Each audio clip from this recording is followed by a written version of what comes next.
Hi brothers and sisters. మీరందరూ దేవుని కృపలో మంచిగున్నారని నేను నమ్ముతున్నాను. ఈ వీడియోలో నేను బ్రదర్ జాక్‌పునన్ రాసినటువంటి 'ఓ నా కుమారులారా వినుడి' అనే పుస్తకంలోని 21వ అధ్యాయం గురించి నేను మాట్లాడాలనుకుంటున్నాను. ఈ అధ్యాయంలో బ్రదరు విశ్వాసం గురించి ఇంకా రాస్తారు.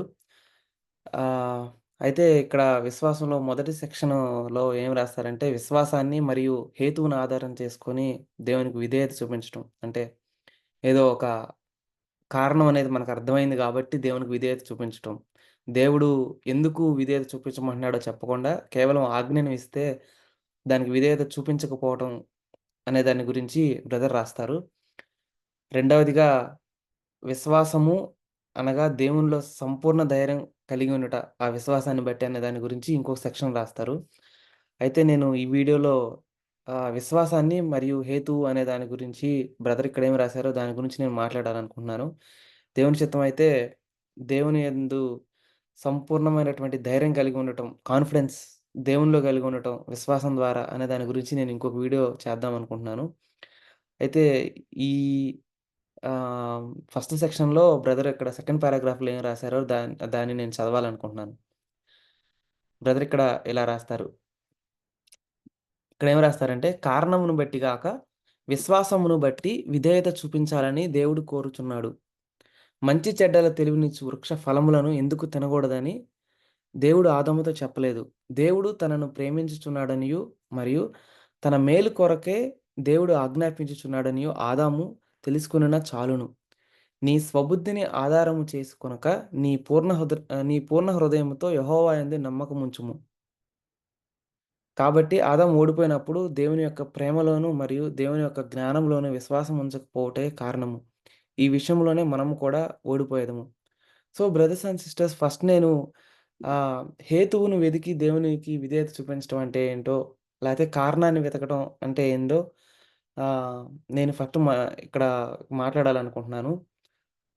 అయితే దాన్నే ఇంగ్లీష్‌లో రీజనింగ్ అంటారు. అంటే దేవుడసల ఎందుకు విధేయత చూపించమన్నాడు అనేది అర్థం చేసుకోవడానికి ప్రయత్నించి, దేవుడు ఎందుకు ఒక ఆజ్ఞ ఇచ్చాడో మనకు అర్థం కాకపోతే దాన్ని మనం గైకొనకపోవడం, అలాంటివి పరిస్థితులు అనేకం ఈ రోజుల్లో ఉన్నాయి.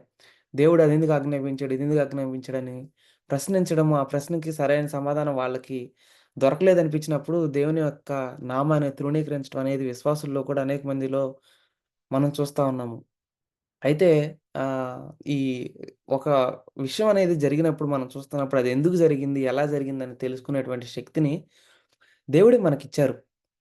ఈ భూమి మీద దేవుడు ఈ భూ సంబంధమైన విషయాల్లో మంచి విషయాలు అనేకం దేవుడు మనకిచ్చిన వాటిల్లో ఇట్లా హేతువు తెలుసుకోగలిగినటువంటి శక్తి గూడా ఒకటి.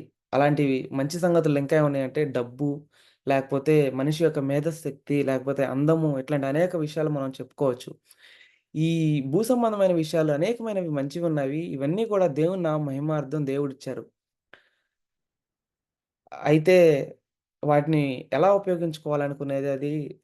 ఉపయోగించుకోవాలనుకునేది మాత్రం అది మన చేతుల్లో ఆధారపడి ఉంది. దేవుని నామానికి మహిమ తీసుకురావడానికి ఉపయోగించవచ్చు. లేకపోతే దేవుని నామానికి అవిధేయత చూపించడానికి మనం ఉపయోగించుకోవచ్చు. ఉదాహరణకి కత్తి ఉందనుకోండి. ఆ కత్తి ఎవరి చేతిలో ఉంది అనేది దాని యొక్క ఉపయోగాన్ని మనకు చెప్తది. ఉదాహరణకి కత్తి ఒక హంతకుని చేతిలో ఉంటే అది మనుషుల్ని చంపడానికి అది ఉపయోగిస్తారు.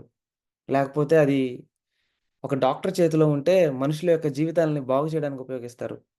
డబ్బులు కూడా అలానే. ఒక చెడు వ్యక్తి చేతిలో డబ్బులున్నప్పుడు అది ఒక చెడు పని చేయడానికి ఆ మనిషి వాడతాడు. లేకపోతే అది ఒక మంచి మనిషి చేతిలో ఉన్నప్పుడు మంచి పనులు చేయడానికి ఆ డబ్బుని ఒక మంచి మనిషి వాడతాడు.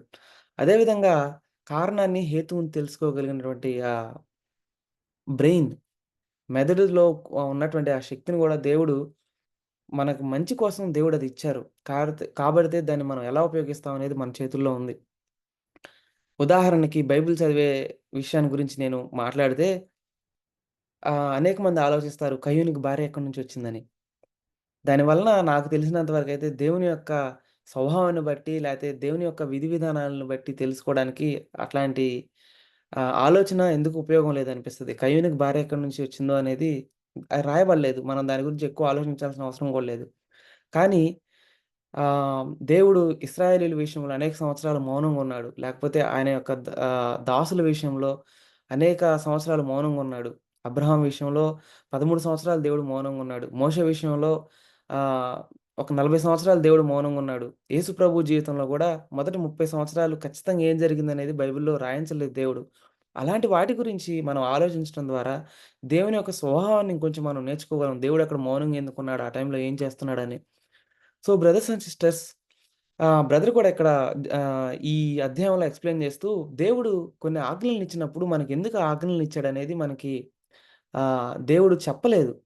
ఆ విషయాల్లో మనం ఏం అర్థం చేసుకోవాలంటే దేవుని ఆలోచన మనిషి యొక్క ఆలోచన కంటే చాలా ఎత్తయింది. అది దేవుడు ప్రేమతోనే ఆ ఆజ్ఞలు మనకిచ్చాడనేది మనం అర్థం చేసుకోవాలి.